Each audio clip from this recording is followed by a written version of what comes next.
Welcome to Couch with Counselors. Here we are with Heidi Elliot, who is in her final semester of her internship. She's working at our McLean office. Mm-hmm. Thank you for being here today. Yeah, thanks for having me over to do this. No problem. Great to talk with you. Yeah. So one thing that I know some clients would really be interested in knowing is what initially got you interested in doing therapy and counseling. I wonder if you could talk a little bit about that. Yeah. I hit a point in my life where I felt like everything was falling apart. Mm-hmm. I knew I needed help and I was struggling. And so I reached out to my friend, one of my dear friends who's a therapist, and Sure. just said, I need help. I felt like I was drowning.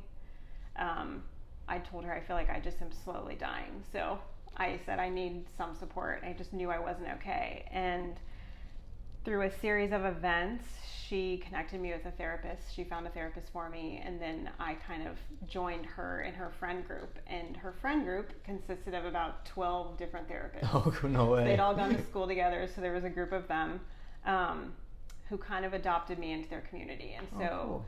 I lived amongst a whole bunch of therapists. And so while I'm in counseling, my first experience, that was my initial introduction to counseling. Sure. I'm also surrounded by, a host of therapists who become friends. And through that time, as I'm working through so much of my life and what had gone on, I'm cultivating relationships with these people, and gradually I just kind of every now and then would have them say, like, have you thought about doing this? Like, as a job? Yeah. Okay, yeah. That it was like, I think you could actually be a therapist. And so I thought they were insane. Like, I began to think, like, I'm questioning your judgment if that's what you think. And so I definitely avoided that for a while and just thought, okay, I don't know what you're talking about.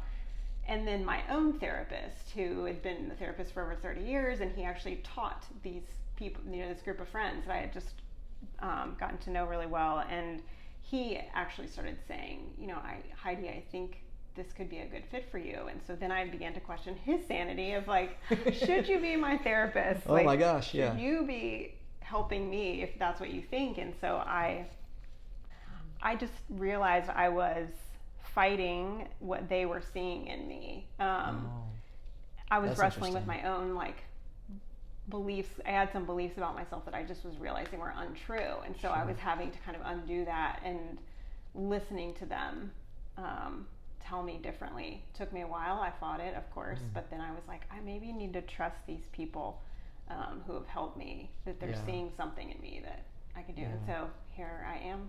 Gotcha. Working on it. I like that.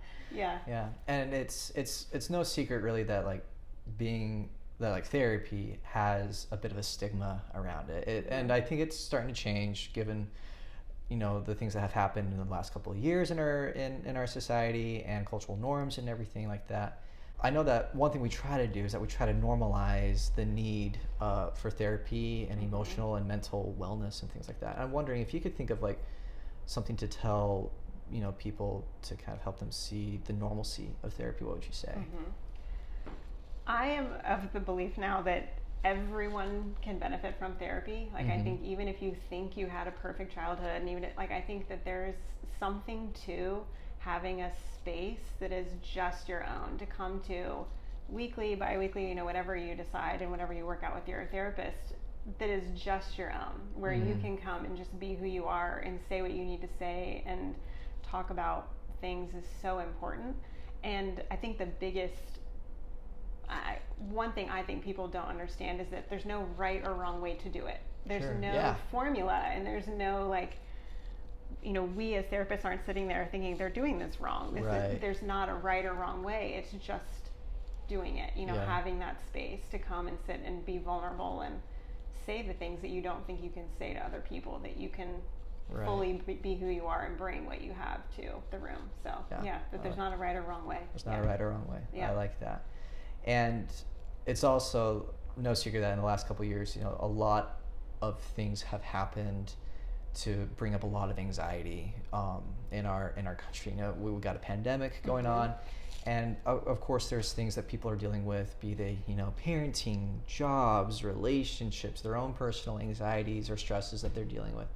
if you could think of like one thing to tell your clients just to help them live a good, healthy life, what would it be? I want to say change is hard. Oh yeah. Like change is just one of those things it's so hard, even if it's something small. You know, I want to change the time I wake up in the morning, or I want to change my life completely. Like change is just hard work. But I used to go to the gym, and one of the instructors for one of the classes, I felt like she just had that knack for knowing like the exact moment when we would want to quit.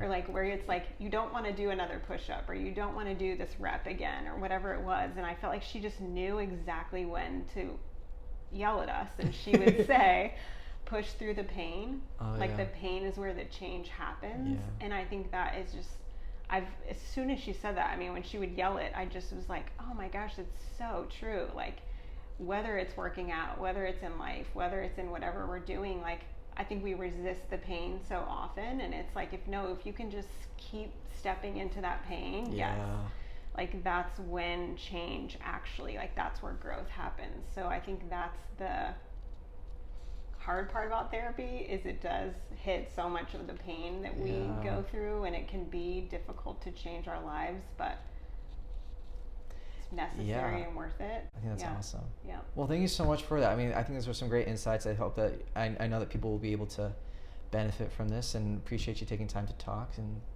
and wish you all the best. Thanks so much. No problem.